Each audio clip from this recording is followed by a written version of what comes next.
Bueno, muchísimas gracias. Es un honor estar acá en este evento que celebramos tanto, en este encuentro que celebramos tanto en el marco de los 40 años de democracia. Con Laura hace unos días hablábamos y decíamos qué honor tan grande haber sido invitadas como parte de las conversaciones que tenemos abiertas con CETERA de manera permanente. Vamos a hacer nuestras presentaciones, tenemos un compromiso de que sean probablemente más breves que lo que pensábamos para que tengamos un espacio para hablar, para debatir, para reflexionar sobre estos temas que nos convocan y que nos interpelan de manera tan fuerte. Quiero decirles que a presunta prócer no se llega más que con décadas y décadas de trabajo en esto, más que las que me gustaría reconocer, pero quiero decir que ejerzo la docencia en la Facultad de Filosofía y Letras de la UBA desde el año 1988. Entonces son muchas décadas dedicadas a los temas de la tecnología educativa, la educación a distancia, pero sobre todo con una mirada puesta en las prácticas de la enseñanza, que es el corazón de mi trabajo más didáctico. Y en estos días decidí armar una suerte de relato para llegar a estas conversaciones que tenemos hoy y que nos preocupan tanto respecto de la inteligencia artificial. El relato empieza en el siglo pasado. ¿Quiénes de ustedes eran docentes en el siglo pasado? Pueden levantar la mano que solo los vemos acá en el frente. Casi todos. No, varios, unos cuantos. En el siglo pasado yo ya era docente y hacía investigación. Y en ese tiempo aparece una idea que para mí es la fuerte. Es el primer episodio de este relato. Piénsenlo como si fuera casi una serie de televisión. En el primer episodio, Nuevo Siglo, aparece desde, por ejemplo, el análisis de Manuel Castells con mucha fuerza la idea de que estamos entrando en otra era, la era de la información. Castells habla de la sociedad red. La red es el concepto estructurante y tiene que ver con Internet y los procesos de generalización de Internet. Esto no quiere decir que Internet hoy esté generalizado en términos de acceso, pero quiere decir que las principales actividades económicas, sociales, de participación política, culturales, empiezan a estructurarse a través de Internet. Esto es lo que sostiene Castells. Cuando nosotras en ese momento, con mi querida amiga y colega Karina León, buscábamos las prácticas de los docentes que incluían Internet, año 97, 98, 99, eran muy pocos. No la vimos venir, podríamos decir. Estos docentes a los que entrevistamos, con los que dialogamos, a los que vimos haciendo sus prácticas, que elegían ir al laboratorio, por precario que fuera, decían, está cambiando la manera en que se construye el conocimiento disciplinar. Yo ya no puedo enseñar como enseñaba antes. Es más, decían, como enseño, por ejemplo, una metodología de la investigación, y hay bases de la metodología de la investigación que se van a mantener, pero hay otro escenario donde no se va a poder hacer investigación si uno no está conectado. Esto tiene que ser parte de la formación que damos. Yo le llamé a estas formas de inclusión, poquísimas, inclusiones genuinas. Y dije, estas prácticas de la enseñanza reconocen que lo que está cambiando es la manera en que se construye el conocimiento disciplinar. ¿Cuántos eran? Muy pocos. Hoy todavía se discute si deberíamos tener o no Internet en las clases. Hay gente diciendo en Suecia lo prohibió, y vos decís, bueno, sin embargo, esas conversaciones todavía aparecen. No la vimos venir, fin del episodio 1, con un concepto estructurante que es el de red. Episodio 2. El episodio 2 se ubica 2010, 2012. ¿Quiénes eran docentes ya en el 2010, 2012? Más manos levantadas. En el 2013 nosotras leímos un libro que nos cambió la manera de pensar este asunto. Es el trabajo de Michel Serres, Pulgarcita. Pulgarcita, para quienes me escucharon, saben que llevo 10 años citándolo. Pulgarcita es las niñas que mueven los pulgares todo el día en el celular cuando tienen acceso. En este trabajo, Michel Serres advierte que no solo están cambiando los modos en que se construye el conocimiento disciplinar, sino que está cambiando el sujeto que educamos. Y dice de Pulgarcita, no tiene la misma cabeza. No le interesa el libro dicho. Esta situación para Pulgarcita es insoportable, ya estaría haciendo otra cosa, ¿sí? Algunos de ustedes están haciendo otras cosas, yo los veo desde acá, pero bueno, es un tema de época, ¿sí? Pulgarcita, dice Serres, lo lleva más allá, está decapitada, esta es la cabeza, tiene el celular en la mano y sabe que lo que quiere aprender, cuando quiera, cuando pueda, si tiene el celular lo va a poder resolver. Mal, bien, no nos gusta más, nos gusta menos, pero es un cambio generacional profundo, cultural. Hay una página en este libro donde Serres dice, solo se salva uno, original y raro, si inventa. Y nosotras dijimos, bueno, lo que queda es inventar, vamos a inventar. Ahora, no es fácil pararse en el aula, para ustedes que se paran todos los días en el aula y decir, bueno, hoy invento. ¿Y qué inventas? ¿Desde dónde inventas? Y nosotras dijimos, vamos a inventar desde esas tendencias culturales que empiezan a emerger en las aulas. Una, definida así por Zygmunt Bauman, intermitencia online-offline. Ustedes están acá, pero al mismo tiempo están en otro lado. ¿Por qué? Porque tienen el celular en la mano, te suenan y dicen, che, el colegio hoy, ¿quién cerraba? Salís corriendo, porque estás acá, pero estás en otro lado. La fuerza de las aplicaciones combinadas. Esta charla se graba, después se transmite por YouTube, después alguien saca una captura de imagen, la pone en Twitter, dice, mirá, yo no estoy de acuerdo, no sabemos hasta dónde llega. Otra tendencia cultural. En la tendencia a documentar todo. Ustedes todavía que hay algunos que prolijamente toman nota en su cuaderno. A nuestros estudiantes no se les ocurre, sacan una foto, graban. Si hay condiciones que lo permiten, te hacen streaming, están jugando en línea. Todo eso sucede a medida que graban la clase para escucharla cuando quieren. Y cuando quieren la pasan más rápido, ¿no? Ya hay investigaciones que dicen que a 1.7 los chicos entendieron que entienden, ¿sí? La aceleran a 1.7. Entonces, ¿para qué voy a prestar atención ahora si después lo puedo escuchar mucho más rápido? Ahora, fíjense lo que pasa con esta grabación acelerada cuando me escuchás de nuevo en clase y decís, ¿esta mujer qué le pasa? ¿Qué problemas tiene que habla así? Y además trabajamos con las formas alteradas, el hecho de que nuestros estudiantes están jugando, están mirando series donde las cosas van para atrás, para adelante, saltan en el tiempo, la gente se clona, cuestiones cognitivamente muy complejas que entienden. Mientras que en el aula nosotros decimos, no entiende la base, que es la secuencia lineal progresiva, primero esto, después esto, después esto. Lo que pasa es que esto no tiene nada que ver con Pulgarcita. Bueno, esto nos llevó a cambiar casi todo lo que hacíamos en clase, cambiamos nuestras maneras de actuar, de pensar, nos dimos cuenta que había algo del modelo explicativo, aplicativo, verificativo que no daba más. Y dijimos, vamos a empezar a hacer las cosas de otra manera. ¿Qué otra manera? Mirar los problemas que hay en la realidad, tratar de resolverlos con nuestros estudiantes, hacerlo de manera codiseñada con ellos, trabajar con muchas otras voces que aparecen en la escena a partir de la irrupción de las tecnologías. Y nos pareció muy interesante hacer este trabajo, pero prácticamente solo a nosotras y algunos locos más que andan sueltos por ahí. No la vimos venir la idea de que había que reinventar, que quedaba clara en la década pasada. Episodio 3. ¿Ustedes recuerdan qué estaban haciendo en enero de 2020? Enero de 2020. Vacaciones.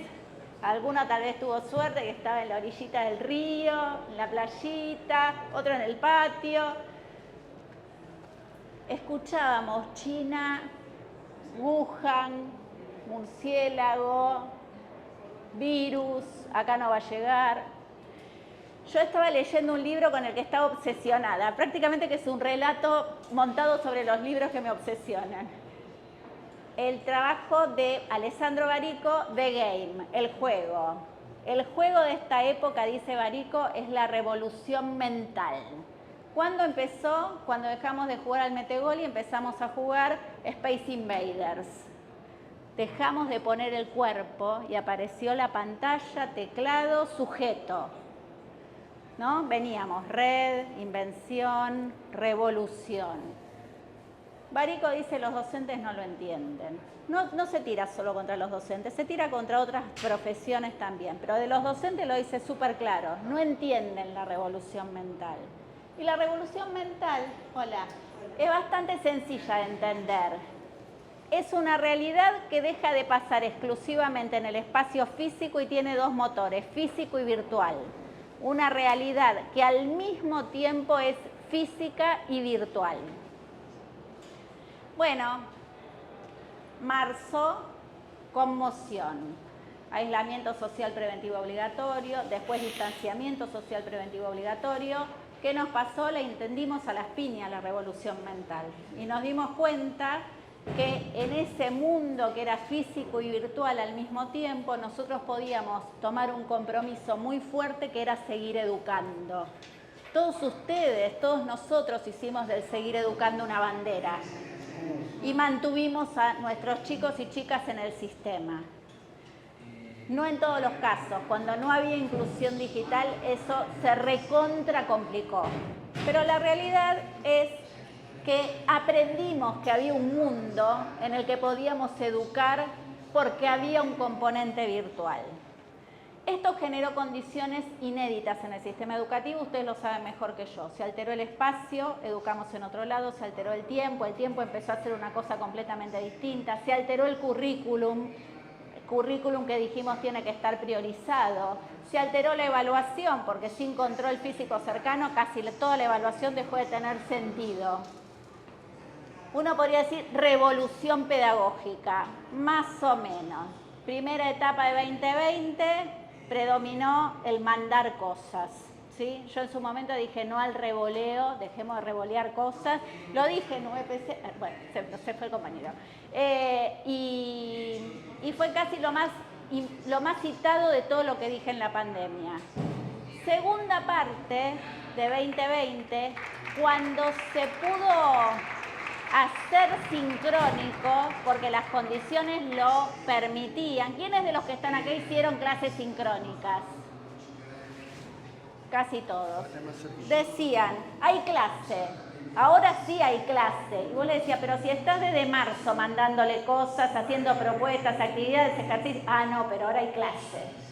Y la clase era bastante parecida a esto, ¿no? La cabeza que habla de la televisión educativa del siglo pasado. Y nos preguntábamos por qué los chicos no prenden la cámara, porque no tenían nada para hacer. Era un modelo que estaba agotado antes de que la pandemia empezara. ¿Cuándo empiezan a aparecer las cosas más interesantes desde el punto de vista de nuestras prácticas? En 2021, por raro que parezca, porque burbuja, abrí pero cerrá, vienen pero no vienen, vinieron 2 días pero se infectó uno, hay que cerrar el curso. Empezamos a tener plan A, plan B, plan C, plan D, plan E. Y eso es muy bueno desde el punto de vista de la inclusión. Y es lo más experimental que hicimos en los últimos años. Fin del episodio 3. Episodio 4, vuelta a la presencialidad. Qué momento, ¿no? Qué momento raro. Mis estudiantes decían en la universidad, ¿para qué venimos?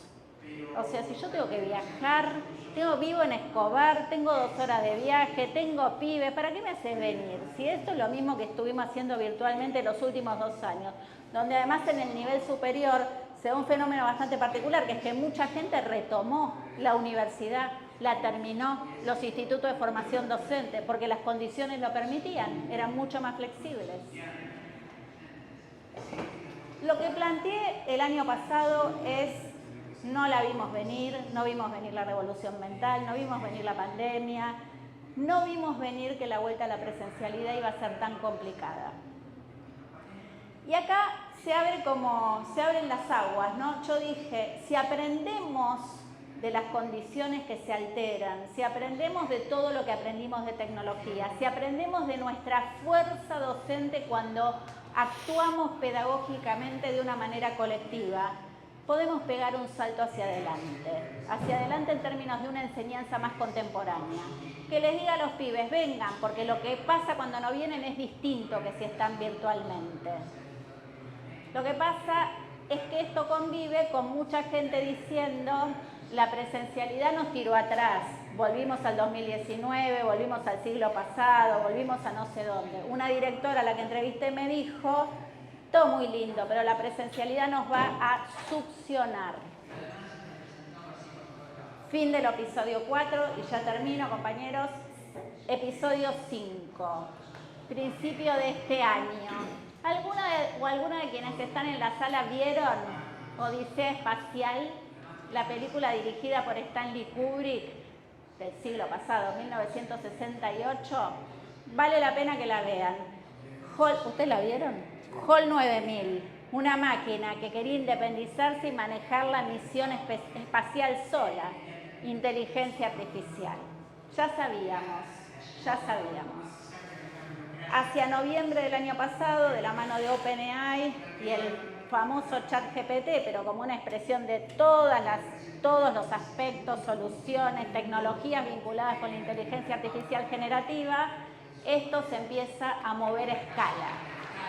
Nosotros empezamos a hablar de esto ahora en estos seminarios, en los encuentros, en las capacitaciones, y nuestros estudiantes lo están usando en muchos casos, ¿sí? Ya saben que existe, y si no saben se van a enterar re pronto, ¿sí? Entonces, acá estamos por esto. Yo hice en el inicio de mis clases de este cuatrimestre, les dije a los chicos y a las chicas, el año pasado ustedes preguntaban para qué venimos, ahora les voy a hacer un ejercicio. ChatGPT. ¿Qué hay que aprender en una materia que se llama tecnología educativa? El chat contesta esto. ¿Qué hay que hacer en una primera clase de un curso de tecnología educativa? Esto. ¿Cómo lo organizo? Me dice, busca fuentes, pon elementos visuales, practica tu tono de voz, contáselo a alguien para que te dé feedback. O sea, me dice el contenido, me dice la propuesta, me da las fuentes, me dice cómo armarla y además me da recomendaciones. Tiene un montón de problemas lo que dice el chat. Tiene sesgos de todo tipo. No es mi posición respecto de la tecnología educativa para nada. Sin embargo, honestidad intelectual. Si un estudiante se prepara durante 4 meses chateando con el ChatGPT y viene y rinde libre, lo más probable es que apruebe. Y yo tengo que poder reconocer esto para poder trabajar con esto. Y les dije a mis estudiantes, ahora ustedes saben que yo tengo que justificar por qué vengo y qué voy a hacer durante un cuatrimestre con este equipo que es totalmente distinto de lo que ustedes podrían aprender con el ChatGPT. Y este es el momento en el que estamos parados. Nosotros no queremos un mundo en el que educa la inteligencia artificial. Pero si nosotros hacemos cosas en el cotidiano que son parecidas a la inteligencia artificial, porque repiten, porque son superficiales, porque van a toda la carrera, porque las fuentes no están claras, y no agrego porque ya sabemos de qué estoy hablando, ese es el riesgo que se crea. Nosotros queremos una educación inclusiva, queremos que todos los chicos y las chicas terminen la escuela, queremos que vayan al nivel superior, que consigan las mejores oportunidades de trabajo, pero para eso tenemos que crear escenas didácticas muy potentes en un mundo que está cambiando las reglas del juego. Y no podemos decir que no sabemos jugarlas. Hay que tirarse de cabeza, colegas, a experimentar, a documentar, a poner límites, a discutir, a debatir, a hacer esas planificaciones, a ver hasta dónde llegamos, pero es un camino para aprender, a discutir esto con los pibes, porque si no nos va a pasar por arriba, y eso es lo que no queremos, porque la bandera de la inclusión es nuestra, y ahí es donde tenemos que pararnos. No vamos a poder decir que no la vimos venir. Muchas gracias.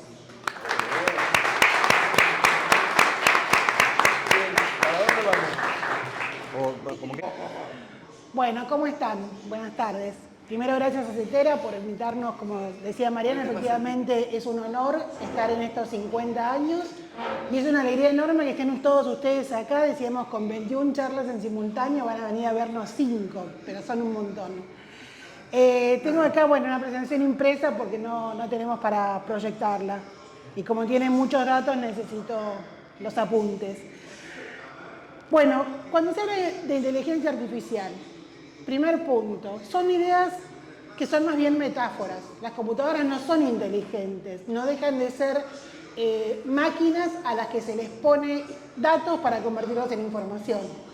Lo que entra hace que salga otra cosa. Entonces es una idea antropomórfica, pero que es una metáfora. Hay muchas cosas para pensar, hay muchas cosas que son preocupantes. Como decía Mariana, esto de los sesgos, de la información falsa que se genera. A lo mejor ustedes han visto hace unos meses una foto que salió del Papa vestido con una campera, que no era real. Ahora hay una cuenta muy graciosa que es Archivo General Sergio Tomás Massa, que lo pone a Massa en todas batallas distintas como protagonista. O pone a gente diciendo cosas que no dijo. Algunas son graciosas, claro, otras son preocupantes, porque no siempre llega el mensaje a conocerse o a entender que es falso. Por eso es importante que nosotros seamos y que convirtamos a nuestros alumnos en lo que se llama ciudadanos digitales. Ciudadanos digitales de pleno derecho, que entiendan qué es lo que pasa con la tecnología, que entiendan cómo nos afecta y cómo tenemos que tomar precauciones en su uso. Ahora, ¿todo es malo? No, todo no es malo.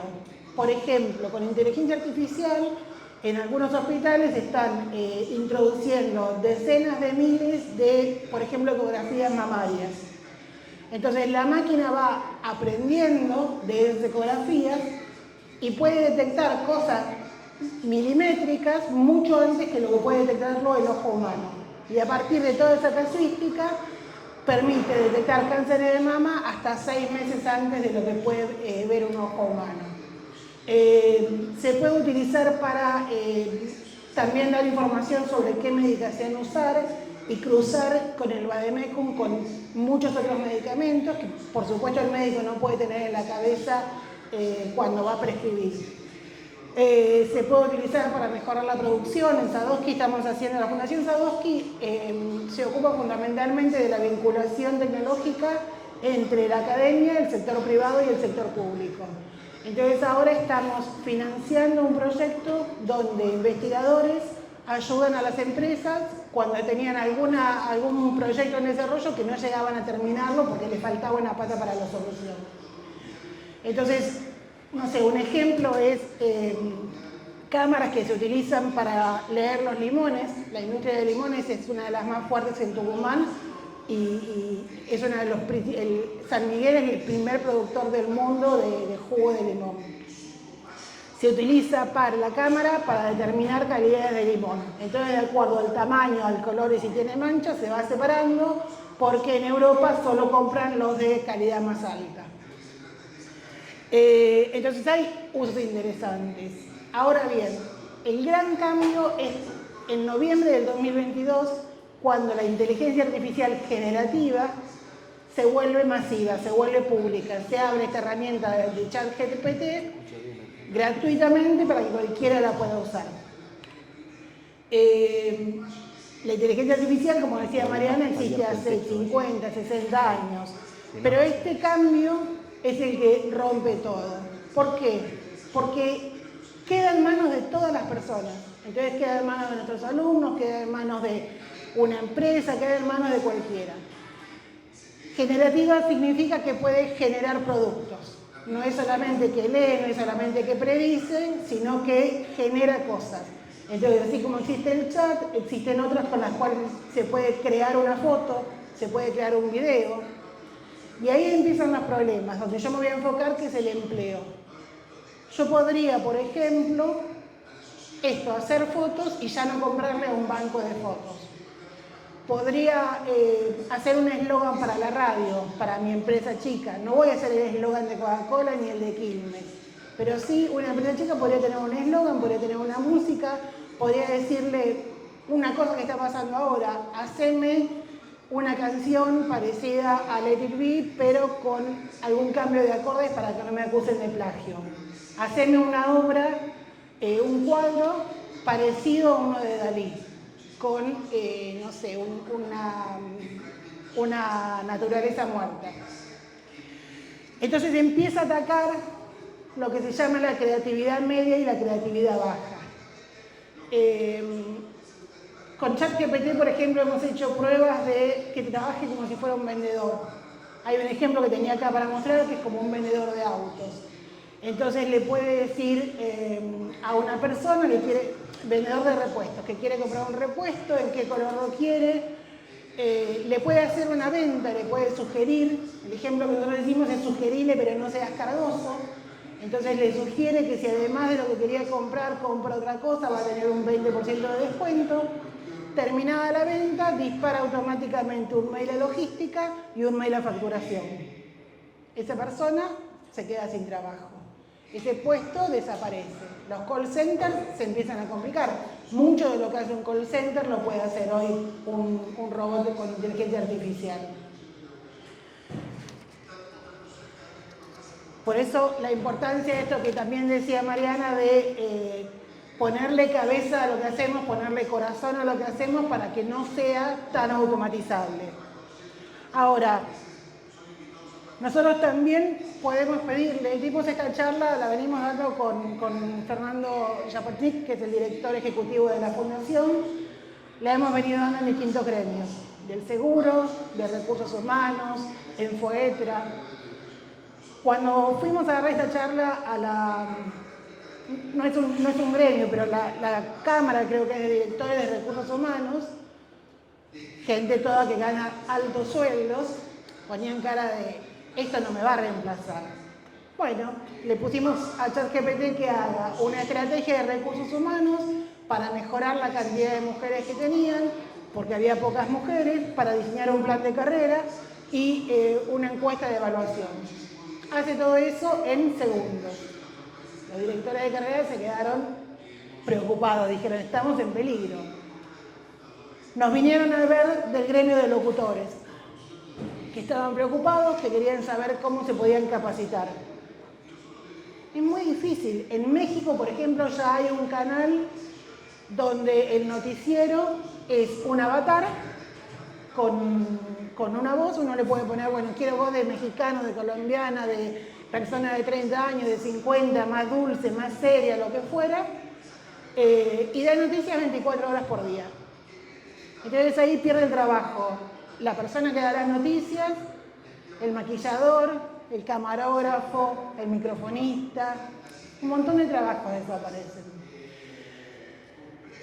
En ese sentido se vuelve muy peligrosa. Los periodistas ya están usando ChatGPT para redactar muchas de sus notas, las notas más de color o notas, reportes de accidentes, ese tipo de cosas.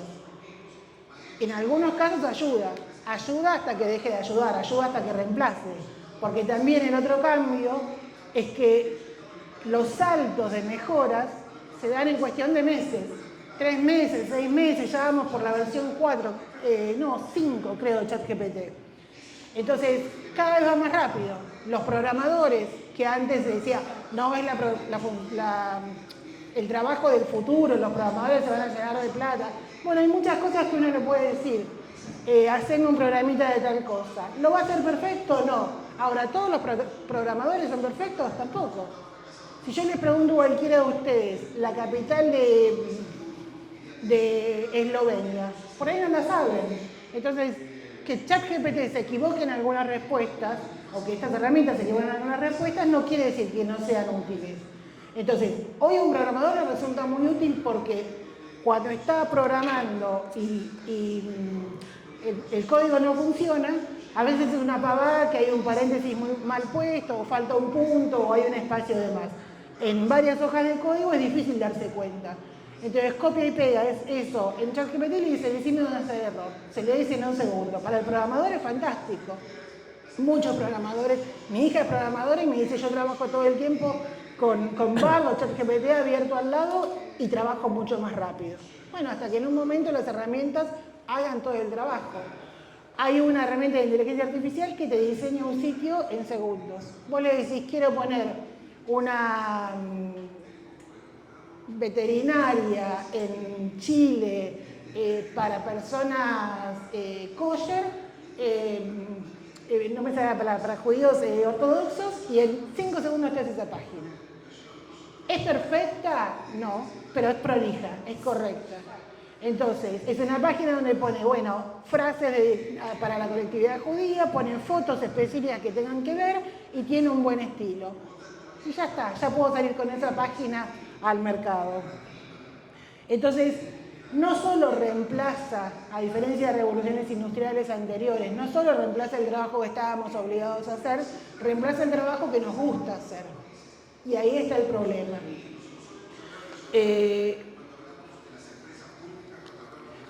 Bueno, hay varios ejemplos de cosas como Carrefour puso ahora un supermercado en Pilar que no tiene personal, directamente uno compra las cosas y hay lentes que van identificando qué agarraste y llegas a la salida y te cobra directamente.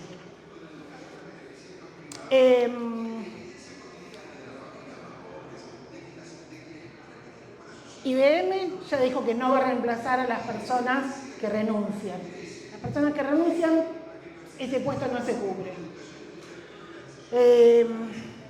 Hay un paper muy interesante sobre GPT que lo hizo la Universidad de Pensilvania en marzo del 2023, o sea, apenas a 4 meses de salida la herramienta, pero donde también hay 3 de los autores que son de OpenAI, que es la empresa de ChatGPT. En ese estudio ya se preveía que al menos 10% de los trabajos iban a ser afectados por GPT y que al menos 50% de las tareas iban a tener impacto en todos los puestos de trabajo. Esa es otra diferencia, ¿no? Que uno piensa en los puestos que se pierden en una industria normalmente cuando hay algún cambio, pero acá es transversal. Es a los puestos medios en todos lados. Probablemente los que no tengan riesgo son los trabajos más bajos, porque nos cuesta mucho menos mantener a una persona que gana un sueldo bajo haciendo una tarea repetitiva que desarrollar una herramienta. Entonces, sí, las fábricas, por ejemplo, de autos tienen un montón automatizado, pero los puestos más simples no los van a reemplazar. El empacador, el operador, el repositorio en el supermercado van a seguir existiendo, porque ahí no tiene sentido desarrollar una máquina para eso. En Inglaterra hay un robotito que distribuye los paquetes de Amazon. El chiste acá siempre sería ese robotito, lo llevas al interior de Buenos Aires y muere a los 2 minutos. Pero también tenemos un montón de gente trabajando con Rappi, con MediaYa, con todas esas, que es más fácil mantenerlos. Acá hay un gráfico, se los voy a mostrar. A ver si. Gracias. Son todos exámenes estandarizados de Estados Unidos. El examen que se da para rendir de abogado, el examen internacional para el ISTI, que es para entrar a una universidad y demás. En negro, lo que está en negro es la primera versión de ChatGPT, las calificaciones que sacaba. En gris clarito es cómo cambió en 3 meses, donde aprendió muchísimo y las calificaciones son mucho más altas. Entonces, el corte, como les decía, es transversal en todas las profesiones, particularmente en el área de servicios.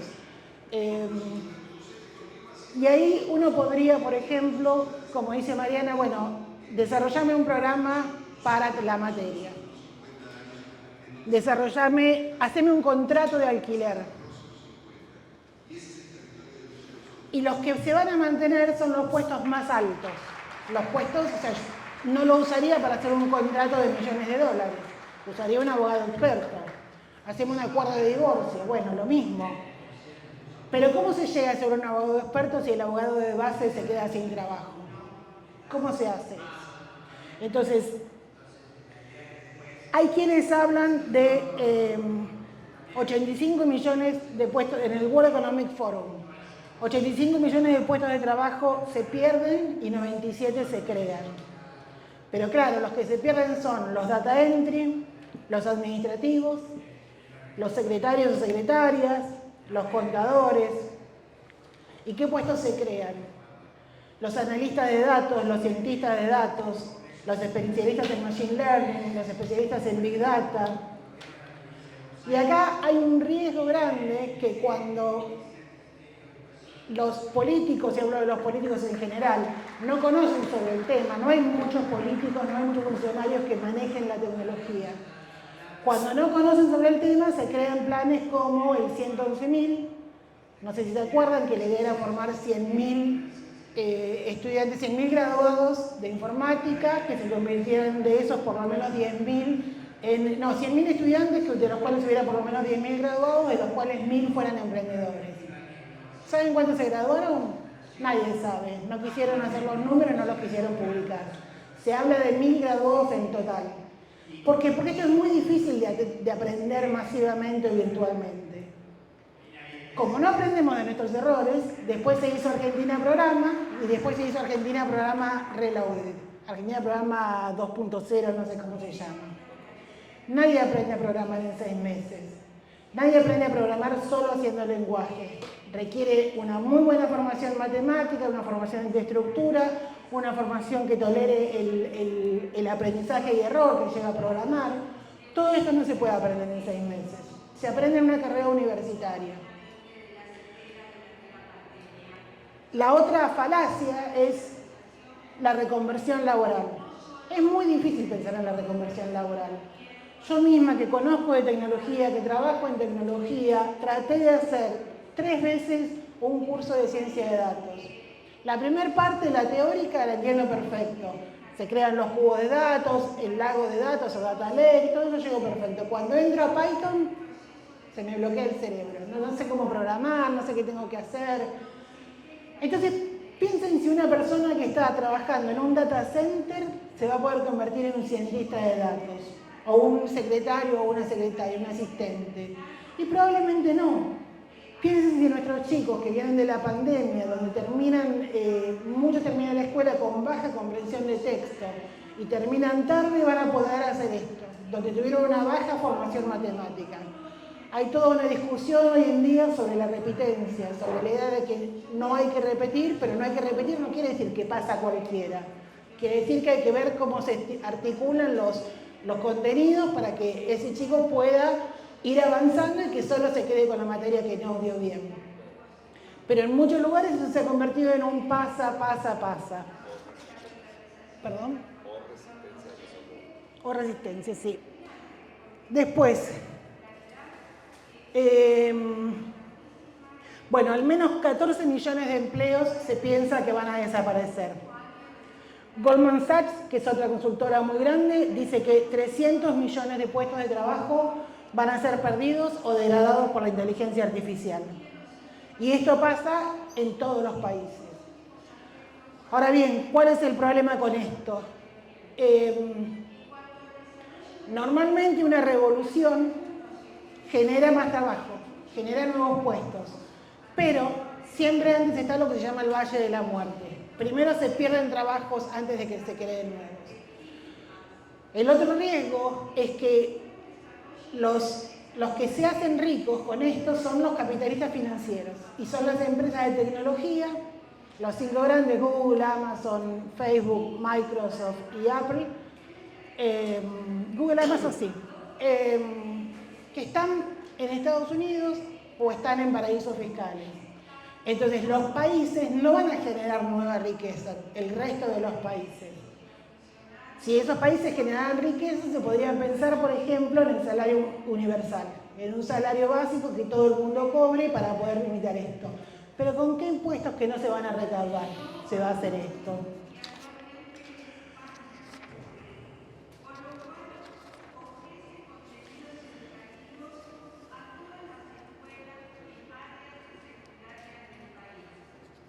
Esto ya lo dije.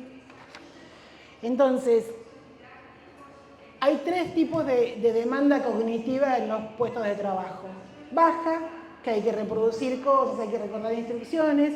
Media, que es una comprensión un poco más profunda de fenómenos y de creación. Y alta, que es donde relaciona conceptos, se puede producir nuevo conocimiento y demás. La baja y la media son las que están más afectadas. La diferencia es que antes del 2022 se pensaba que el riesgo de automatización era en las industrias físicas, en las industrias analógicas. Hoy están mucho más afectados el comercio y los servicios digitales.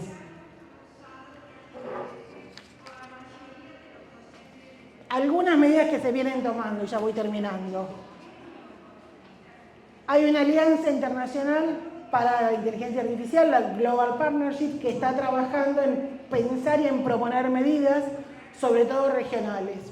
Una sería esta del salario ingreso universal básico, otra sería lo de 4 días de trabajo a la semana sin reducción de sueldo, para que haya más trabajo para todos. Otra posible medida es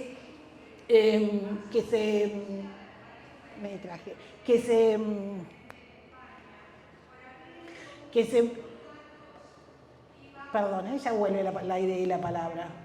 Que haya un mínimo de personas que tiene que haber en cada empresa. Si vas a poner inteligencia artificial generativa, tenés que tener más el 20% del personal, por lo menos.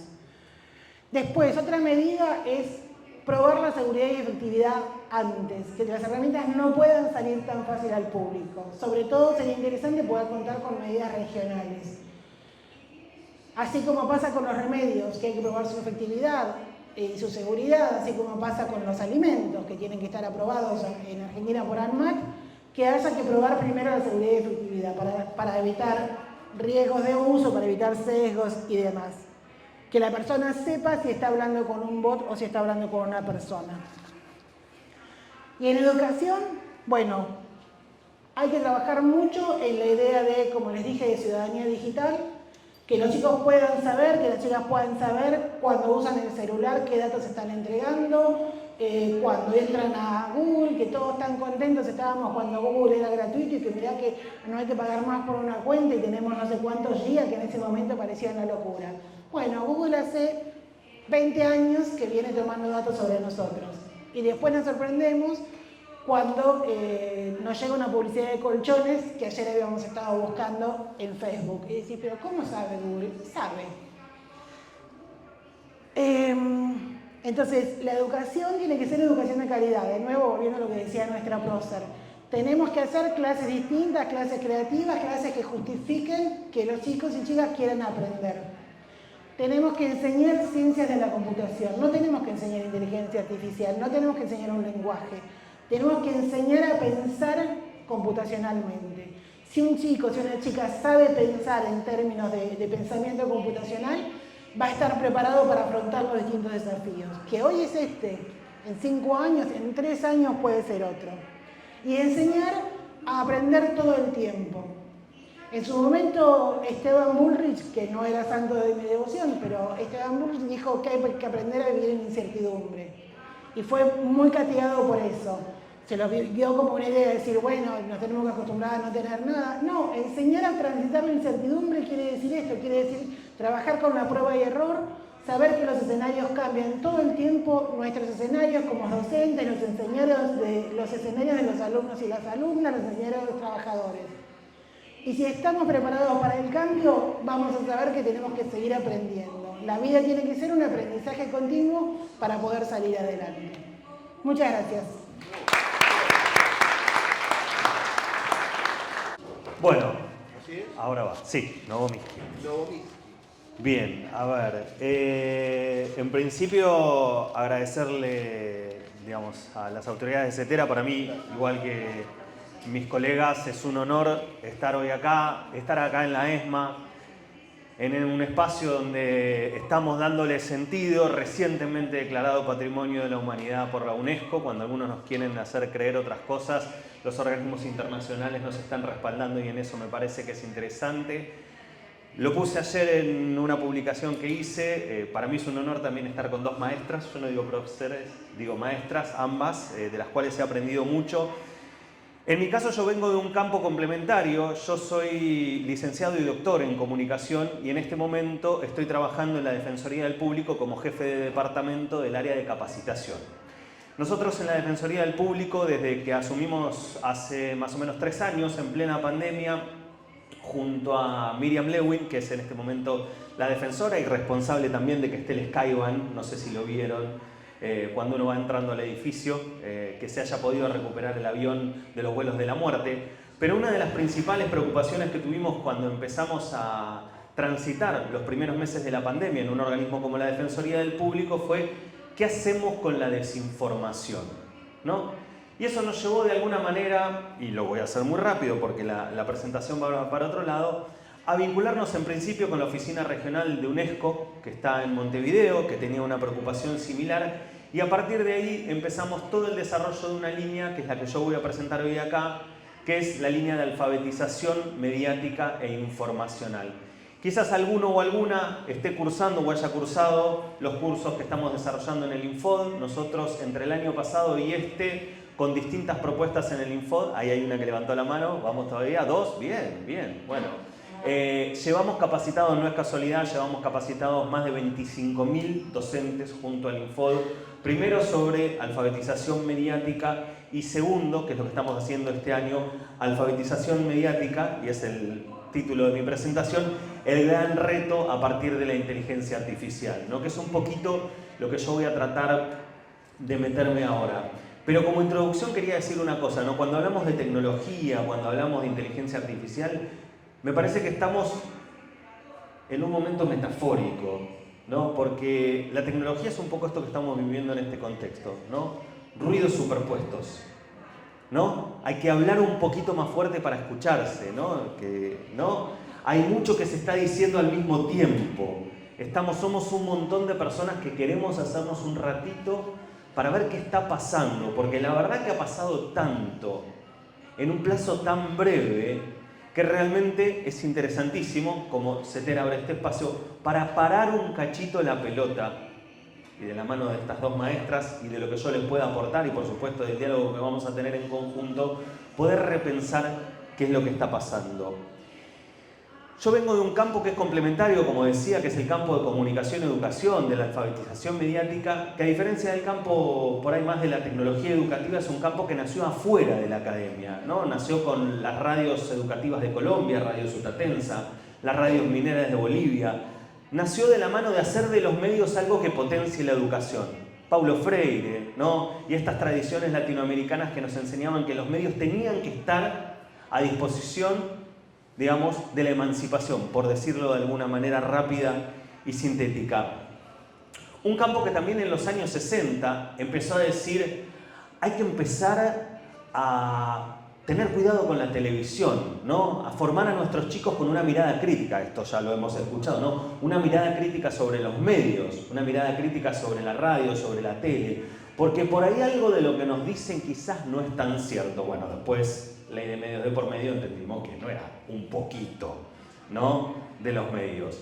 Pero este campo de la alfabetización mediática o de la comunicación educativa es un campo que tiene que ver con el ecosistema mediático. Y así como el ecosistema mediático se fue complejizando, este campo se fue abriendo a nuevos temas y problemas.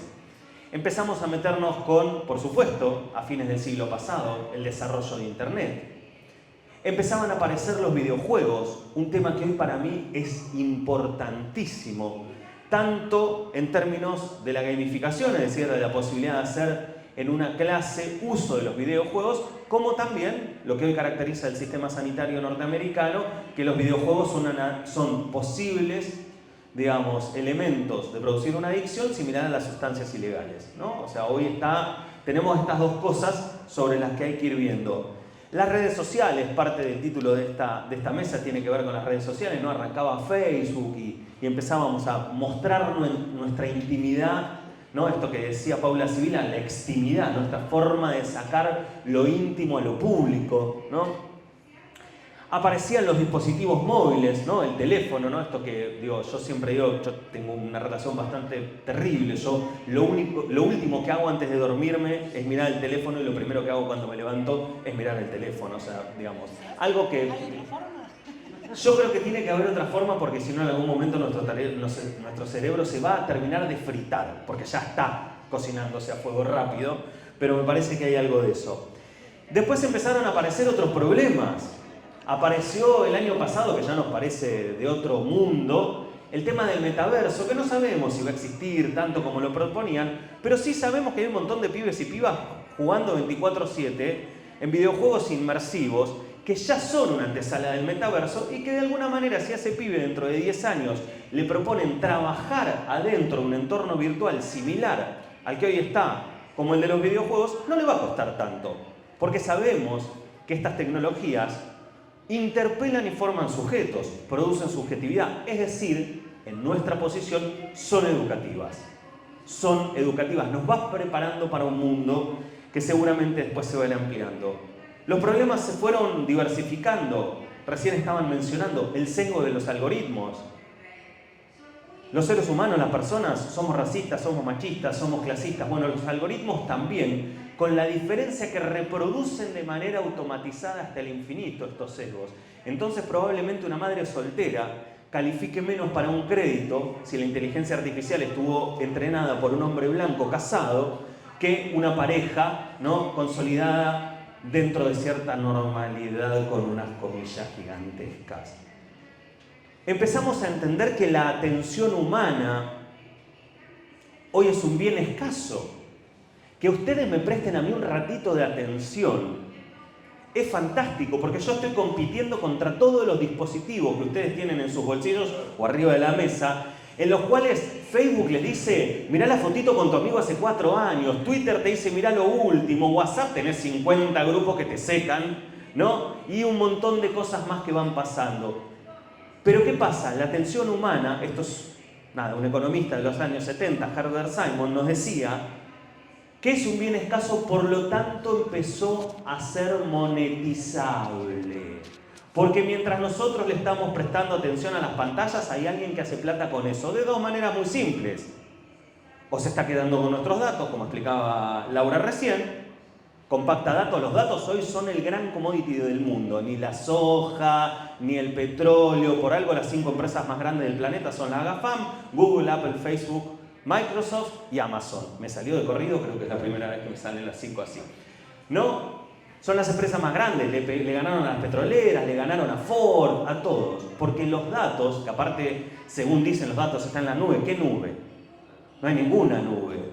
Son servidores que echan un montón de calor al ambiente, que tienen un impacto medioambiental enorme, que hoy, por ejemplo, están probando tirarlos al fondo del mar porque es más barato tenerlos abajo del agua que refrigerarlos en salas que tienen aire acondicionado permanentemente gastando un montón de electricidad.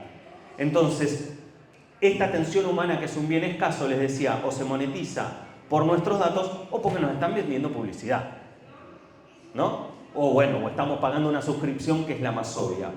Después se sigue abriendo el problema. Yo estoy, acompañando el ruido. Quiero meter mucho ruido y aparte, como Laura habló de que probablemente la inteligencia artificial deje mucha gente sin trabajo, la parte pesimista de la conferencia ya está resuelta, así que yo me voy a dedicar un poquito a otras cosas. Ya se lo agradecí, en otra oportunidad a un colega de Laura que fue por el mismo camino. Yo suelo ser el que siempre traigo como el capítulo Black Mirror, ¿no? Esa cosa oscura que uno dice, ¿qué hacemos ahora? ¿No? Bueno, yo creo que después sobre el final vamos a hablar un poquito de eso. Hay que atravesar el espanto. Hoy vivimos en un mundo que podemos caracterizar como el mundo del capitalismo de plataformas. Y las plataformas son expansivas por naturaleza. ¿Por qué son expansivas por naturaleza? Y van creando un negocio tan cerrado donde 5 empresas se están quedando con todo. Lo voy a tratar de explicar de una manera simple. Los algoritmos de inteligencia artificial, que son la base de estas plataformas, se alimentan de datos. Llegan a personas que dejan datos, entonces el algoritmo lo procesa y aprende. Y como aprende, llega más gente, que llega más datos, que deja más datos. Entonces el algoritmo aprende, entonces llega más gente, que deja más datos. Entonces aprende más, y llega más gente, que deja más datos, y bla, y bla, y bla, y bla. Y hoy nos encontramos en un escenario entre Meta, que es la empresa Facebook, y WeChat, que es una especie de Mercado Libre más WhatsApp más Facebook chino, concentran el 75% del tráfico mundial en redes. Y acá viene mi chiste clásico, que después me desdigo y no es un chiste. Nosotros pensábamos que el monopolio de Clarín era un problema. Es un problema, ojo, enorme. Pero también es un problema que tengamos semejante concentración monopólica en las plataformas, en las cuales no solamente, miramos gatitos tiernos o compartimos pavadas, sino también, por ejemplo, hoy se está dirimiendo una campaña política. Nuestra vida pública pasa hoy por las plataformas y, por ejemplo, un tipo como Elon Musk puede cambiar las reglas de Twitter de un momento para el otro, que ahora no es Twitter, es X, porque X, tal que X, ¿no? Entonces, Nos cambia las reglas del juego de un escenario que es el escenario también de la política, de nuestra vida pública, de nuestra voz, ¿no? Y son empresas privadas. Bueno, acá el compañero me agrega la entrevista a Milei. Un fascista vino a hacerle una entrevista a Milei, que es la entrevista periodista, perdón, fue un furcio decirle fascista, fue como un lapsus pequeño, digo, ¿no? Más de 300 millones de vistas tiene esa entrevista, la entrevista más vista de la historia. Exacto. Entonces, digo, el escenario se va complejizando y se complejiza en algo que está en el título de esta charla también, que decía inclusión social. Estamos ante un desafío monumental, y a mí me gusta resumirlo en una frase, que es conectar a los desconectados y desconectar a los hiperconectados. Queremos lío y tenemos. Porque tenemos pibes y pibas que si no van a tener inclusión tecnológica, con aparatos, con conectividad y con alfabetización mediática para tener una mirada crítica con todo esto, porque si encima nos llenamos de aparatos y eso los entregamos al mercado, menudo favor les estamos haciendo. O sea, es aparatos, conectividad de calidad y alfabetización mediática para poder tener una mirada crítica sobre todo este problema. Pero también tenemos que ir a buscar a los pibes que quedaron pegados post pandemia, jugando en un loop infinito en videojuegos, 24/7, que digo, esto yo lo estoy trabajando con un equipo de la Asociación Argentina de Pediatría, donde los pibes los van a sacar del videojuego, porque hace 3 días que no salen de la habitación, el pibe entra en un brote y tira la computadora por la ventana. Están apareciendo patologías que no entendemos. ¿No? ¿Cómo hacemos los docentes para meterlo también, para hacernos un ratito de tiempo en su atención, en la atención de nuestros pibes y pibas, compitiendo con dispositivos tan poderosos? ¿No? ¿Cómo los desconectamos un cacho? ¿Cómo los volvemos a vincular con la naturaleza? Una naturaleza que si no la entendemos, si no la conocemos, ya un segundito, va a ser muy difícil que la cuidemos. Por supuesto tenemos una generación de pibes que nos lleva años de ventaja pensando la cuestión ambiental, que hoy es uno de los grandes temas. Y aparte, de eso depende la supervivencia de la especie, ni más ni menos, ¿no? Pero bueno, y acá llegando al último tópico, que es el más nuevo y del que quizás voy a desarrollar un poquito más, espero no irme demasiado con el tiempo. Estamos bien. Que es el de la inteligencia artificial. Yo vengo diciendo, la inteligencia artificial existe desde 1960, después hubo una computadora que le ganó a un ajedrecista y dijimos, una computadora que le puede dar vuelta, ¿no? El partido primero a Kasparov, después a Karpov, no, encima rusos. La tenían re clara, bueno, la computadora les ganó. Eso es la inteligencia artificial. Pero hasta hace muy poquito la inteligencia artificial estaba como, yo digo, como era una especie de mancha negra contenida en un frasco. Muy metáfora, ¿no? Spider-Man y todas esas cosas. Pero alguien vino y rompió el frasco y esa mancha negra empezó a expandirse y todo lo que toca lo transforma. Va a transformar las formas del trabajo, como decía Laura recién. Por supuesto va a transformar nuestro rol docente. Va a transformar la manera en que nos vinculamos. Hoy yo leí una noticia que me alegró un montón y viene de China. TikTok acaba de avisar que va a empezar a etiquetar los videos hechos por inteligencia artificial con una marca de agua. Eso es un avance enorme. Yo voy a hablar del tema de desinformación un poquito al final, dentro de 4 minutos cuando termine, para no hacerla larga y poder charlar. Pero digo, estamos en un mundo donde es muy difícil saber qué es verdad y qué no es verdad, porque esta campera del Papa blanca, o sea, este Papa vestido de rapero, también fue acompañada, no sé si la vieron, que a mí me encanta, una selfie de Cristo con los apóstoles. Y la de Gandhi, que también es genial, ¿no? Y yo las tengo todas acá, no las puedo mostrar, después si quieren pasan y las miran. Y Barack Obama tomando un heladito con Angela Merkel, mirándose a los ojos como si fueran dos enamorados. Bueno, cosas que no existieron nunca. O la que sí circuló como fake muy fuerte, que es un grupo de policías llevándose preso a Trump, policías con los dedos medios deformes, ¿no? Porque todavía hay algo ahí del refinamiento de la inteligencia artificial que no logra. Hay partes de la cara, dedos, hay cositas que por ahora dibuja más o menos. Por supuesto, la inteligencia artificial plantea desafíos éticos, filosóficos y de seguridad, y no es un problema nuestro, es un problema a escala global. ¿no? Esta mancha que yo les decía está atravesando todo el planeta porque, digamos, es algo que pusieron a disposición Bard, que es la competencia de ChatGPT, pero de Google, salió primero en inglés. Varios meses después, pero hace muy pocos días, cuando salió en un segundo idioma, salió en 36 idiomas al mismo tiempo también. Con lo cual, otra vez la mancha, ¿no? 36 idiomas al mismo tiempo para poder tener acceso a ChatGPT.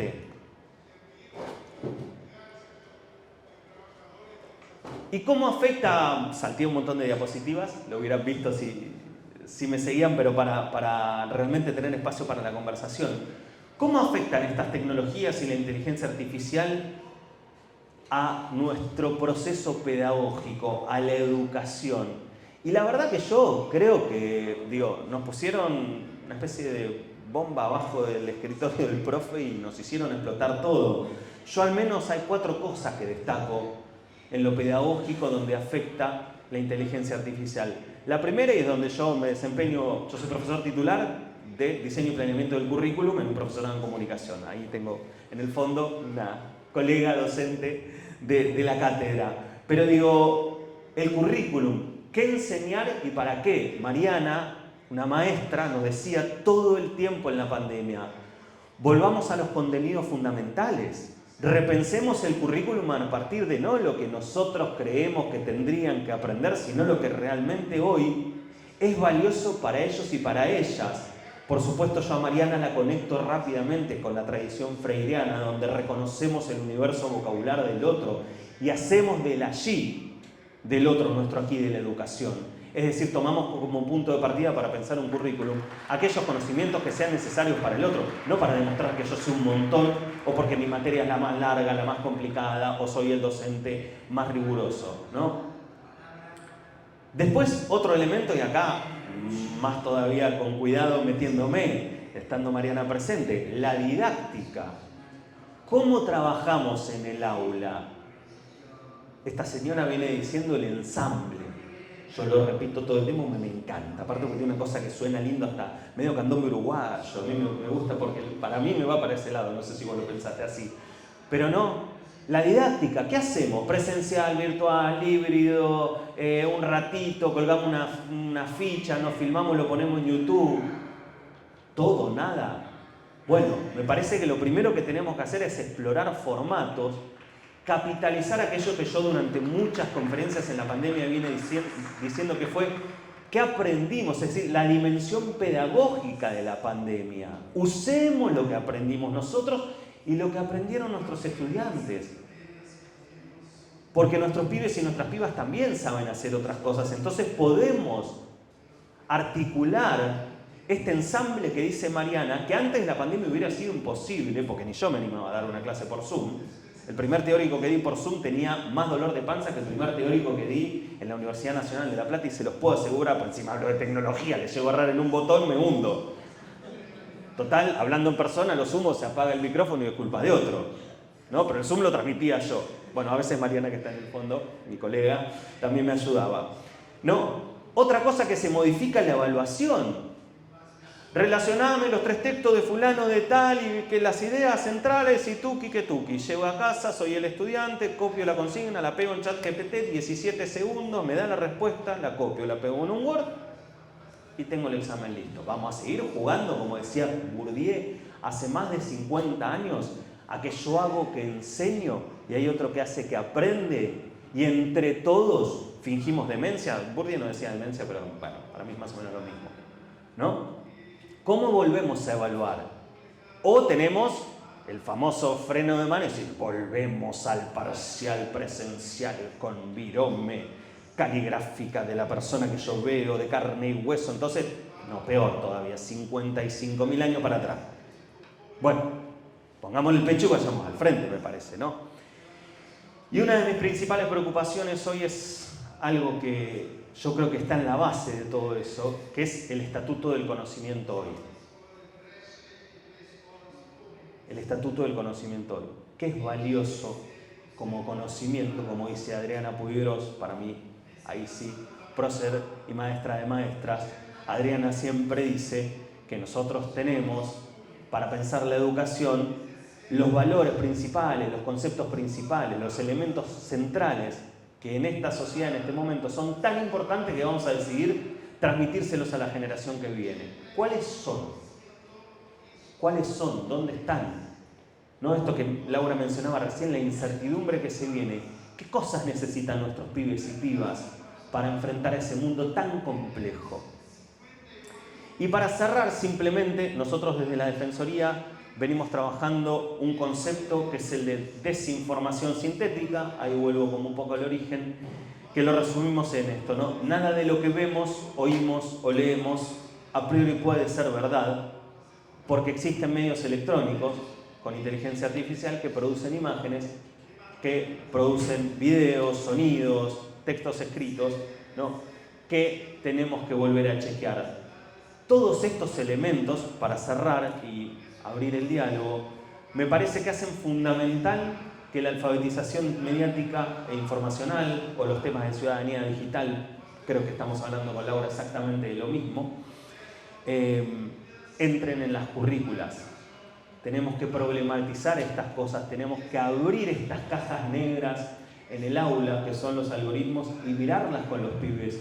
No porque nosotros sepamos tanto, sino porque como docentes podemos hacer una devolución crítica de aquellas prácticas que por afuera de la escuela están hoy atravesando la vida de nuestros pibes y pibas, están modelando su subjetividad y por supuesto también los están invitando a hacer de una manera.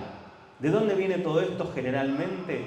Esto está muy enmarcado todavía hoy, y esto no es una crítica, es una descripción, en plataformas y tecnologías que son originadas en el mercado. Entonces están produciendo consumidores. Nosotros desde la escuela, y sobre todo reivindicando el rol de la escuela pública, podemos problematizar estas tecnologías, estos usos, estos consumos, y en vez de seguir acompañando el desarrollo del mercado, poder construir una ciudadanía plena. Una ciudadanía que hoy, sin pensar la democracia con su componente digital y los derechos que requiere esa ciudadanía digital, va a ser imposible que le dé a nuestros pibes y nuestras pibas un horizonte de inserción en el mundo que se viene, pero también de una mirada crítica sobre él. Muchas gracias.